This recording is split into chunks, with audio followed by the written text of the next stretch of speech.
question.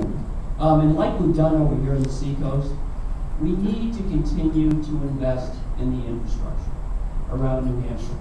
Because if we don't, it will end up becoming more expensive over time. And also, we run into some public safety issues. I mentioned about the bridges on the Spalding, where those temporary fixes were put in place back in 1992. So it's important to continue to invest in the infrastructure. It's important for economic development, public safety issues, and as I mentioned, quality of life and reducing congestion. And you're right about I-93. I don't know how many of you travel I-93. You're probably more likely to go 95. But 93 was built for 20,000 cars a day. And now we're seeing in the Salem area 100,000 cars. So the capacity is just not there to accommodate the growth. So we need to widen I-93. Right now, there's only the money to widen it up to exit 3 in the Windham area and work on some of the exchange areas, the interchange at exit 5.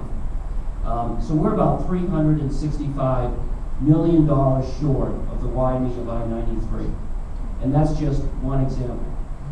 As many of you know, I supported continuing the $30 surcharge on state licenses, registrations, automobile registrations and renewals.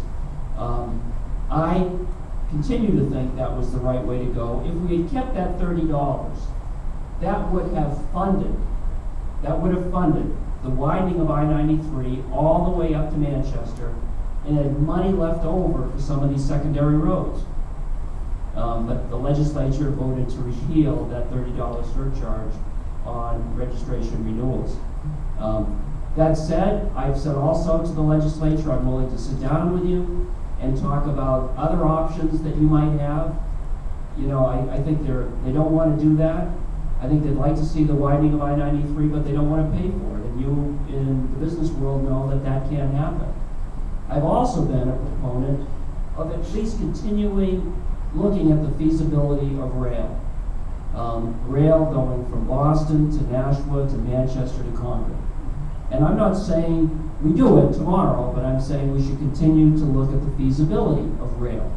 It seems to me that as we think about the transportation needs of New Hampshire for the future, you know, we've got the work we're doing here on the Seacoast, the widening of 93, and then rail coming from Boston to Nashua to Manchester. By the way, that is supported heavily by the business community in Nashua and Manchester and Concord.